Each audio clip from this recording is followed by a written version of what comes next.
இவங்களை நோக்கி பிரச்சனைகள் வருவதற்கு ஒரு விஷயங்கள் எல்லாம் இப்போ நடக்க தொடங்கிடும். அப்போது அந்த கேது இருக்கார் அப்படின்னா உடனே கோயிலுக்கு போகணும், சாமியை கும்பிடணும், இதெல்லாம் பண்ணினா நம்ம தப்பிச்சுக்கிட முடியும். ஒரு பிரச்சனை வந்துச்சுன்னா அந்த பிரச்சனைக்கு காரணம் நீங்கள் தான் சொல்லி உங்கள் மேலே ஒரு ப்ரெஷரை கொடுக்கக்கூடும் உங்கள் குடும்பமே கூட. ஏன்னா அந்த 7க்குரிய சனி 8ல் வக்கரம் அடைகிறாரு. என்னைக்கு சனி வக்கரமாகிறாரோ உங்கள் கூட இருக்கக்கூடிய நண்பர்கள் விஷயத்தில் மிக கவனமாக இருங்க.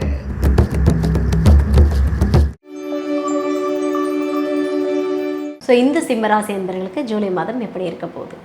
சிம்மராசிக்காரங்களுக்கு ராசியில் கேது 7ல் ராகு. ராசியில் இருக்கக்கூடிய கேது பகவான் நீங்கள் பார்த்தீங்கன்னா ஞான மார்க்கத்தில் போகிறவங்களுக்கு பெரிய முன்னேற்றம் கொடுக்குது. அப்படி இல்லைன்னா வம்பு வழக்கு பிரச்சனை, இவங்களை நோக்கி பிரச்சனைகள் வருவதற்கு ஒரு விஷயங்கள் எல்லாம் இப்போ நடக்க தொடங்கிடும். அப்போது அந்த கேது இருக்கார் அப்படின்னா உடனே கோயிலுக்கு போகணும், சாமியை கும்பிடணும், இதெல்லாம் பண்ணிட்டா நம்ம தப்பிச்சுக்கிட முடியும். 7ல் ராகு. அந்த ராகு வந்து கேட்டிங்கன்னா உங்கள்கிட்ட உங்கள் ஒய்ஃபாக இருக்கலாம், ஹஸ்பண்டாக இருக்கலாம், பெரிய பெரிய எதிர்பார்ப்பு வச்சுருப்பாங்க. அவங்களுடைய எதிர்பார்ப்புகளை பூர்த்தி பண்ணணும். மிக முக்கியமான விஷயம், பிஸ்னஸ் பண்ணுறவங்களுக்கு ரொம்ப சூப்பராக இருக்குது இந்த மாதம். பிஸ்னஸில் பெரிய லாபம் வரும், புதிய ஆர்டர்கள் நிறைய வரும், உங்கள் கிளையண்ட்ஸ் சப்போர்ட்டு அதிகமாக போகுது, அரசியல்வாதிகள் தொடர்பு ஏற்படும், அரசு துறைகளில் உங்களுக்கு காரியங்கள் நடக்கணும்னா காரியங்கள் நடக்கும், புதிய ஒப்பந்தங்களில் கையெழுத்து போடுற யோகம் வரும், புதிய ஒப்பந்தங்கள் அரசு துறை ஒப்பந்தங்கள் உங்களுக்கு கிடைக்கும். அதுக்கெல்லாம் பெரிய பெரிய யோகம் இருக்குது.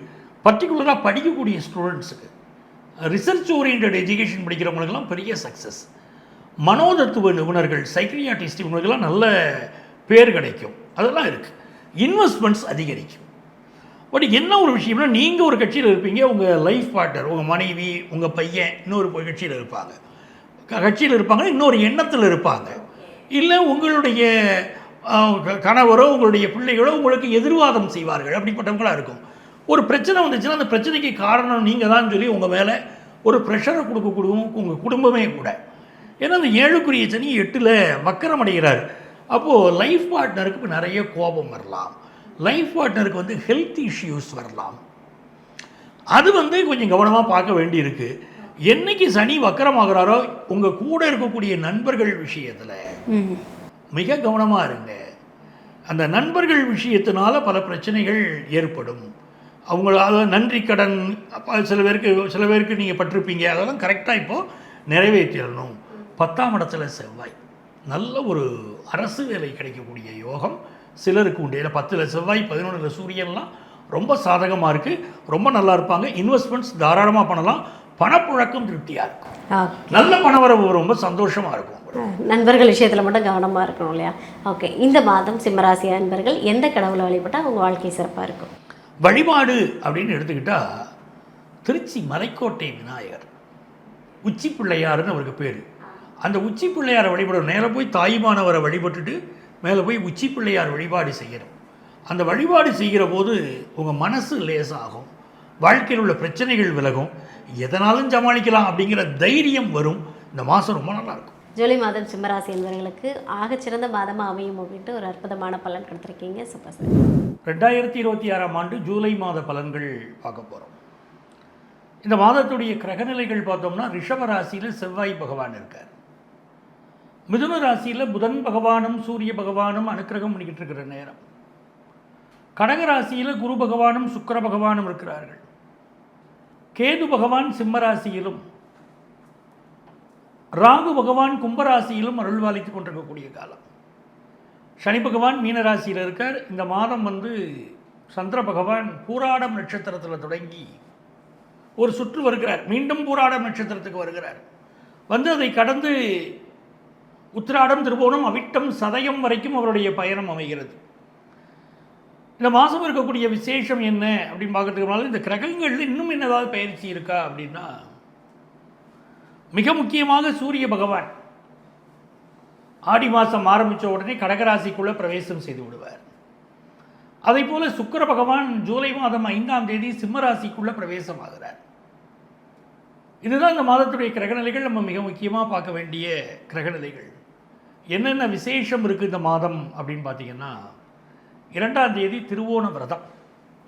இந்த விரதத்தில் என்ன விசேஷம் அப்படின்னு பார்த்தீங்கன்னா, யாருக்கெல்லாம் வந்து மனசு ரொம்ப ஸ்ட்ரெஸ்ஃபுல்லாக இருக்காங்களோ அவர்கள் இந்த திருவோண விரதம் இருந்தால் இந்த ஸ்ட்ரெஸ்லேருந்து விடுபடுவாங்க. ரொம்ப நல்ல பலன் கிடைக்கும். அதே மாதிரி 3ஆம் தேதி சங்கடகர சதுர்த்தி. சங்கடங்கிற வார்த்தையை வச்சு தெரிஞ்சுக்கலாம். நமக்கு வந்து எவ்வளவு ஹடில்ஸ் லைஃப்பில் இருந்தாலும் தடைகள், ஒரு வேலைக்கு ட்ரை பண்ணுறோம், அப்ளை பண்ணுறோம், அந்த ஜாப் கிடைக்க மாட்டேங்குது. இன்றைக்கி ரொம்ப ஈஸியாக ஜாப் கிடைக்க மாட்டேங்குதுன்னு வச்சுக்கோங்களேன். அந்த மாதிரி ப்ராப்ளங்களெல்லாம் சால்வ் ஆகிறதுக்கு சங்கடகர சதுர்த்தியில் விரதம் இருந்து அன்றைக்கி ஈவினிங் வந்து இந்த விநாயகர் கோயிலெலாம் பார்த்திங்கன்னா எல்லா வகையான அபிஷேகங்களும் நடக்கும் சங்கடகர சதுர்த்தியில். அப்போது உங்களுக்கு நீங்கள் அபிஷேகத்துக்கு ஏதாவது ஒன்று வாங்கி கொடுக்கலாம், இல்லை இருந்து கும்பிடலாம், பார்த்துட்டு வரலாம். அந்த விநாயகரை வழிபட்டாலே எல்லா ப்ராப்ளமும் சால்வ் ஆகும். இன்டர்மிட்டன்ட் ஃபாஸ்டிங் சொல்கிறாங்க பாருங்க. அந்த மாதிரி நிறைய ஃபாஸ்டிங்கில் நம்மளுடைய முன்னோர்கள் சொல்லியிருக்காங்க. அதில் முக்கியமாக ஏகாதசி விரதம் அப்படின்னு பேர். அந்த ஏகாதசி விரதம் 10ஆம் தேதி வருது. அந்த ஏகாதசி விரதம் இருக்கிறதுல என்ன நன்மை அப்படின்னு பார்த்தீங்கன்னா, நோய் எதிர்ப்பு சக்தி நமக்கு அதிகமாகும். ஆகவே ஏகாதசி விரதத்தை முன்னோர்கள் சொன்னாங்க மறுநாள், அதுதான் முக்கியம், துவாதசின்னு வரும். அன்றைக்கி அகத்திக்கீரையை சாப்பாட்டை சேர்த்துக்கணும், நெல்லிக்காய் சேர்க்கணும். இதெல்லாம் ஒரு சின்ன சின்ன விஷயங்கள், ஆனால் மிகப்பெரிய பலன் தரக்கூடிய விஷயங்களே முன்னோர்கள் சொல்லியிருக்காங்க இல்லையா. அதே மாதிரி இந்த மாதம் 12ஆம் தேதி 26ஆம் தேதி 2 நாளும் பிரதோஷம் வருது. பிரதோஷ பூஜைகள் வந்து சிவன் கோயிலில் மிக முக்கியமான விசேஷம்.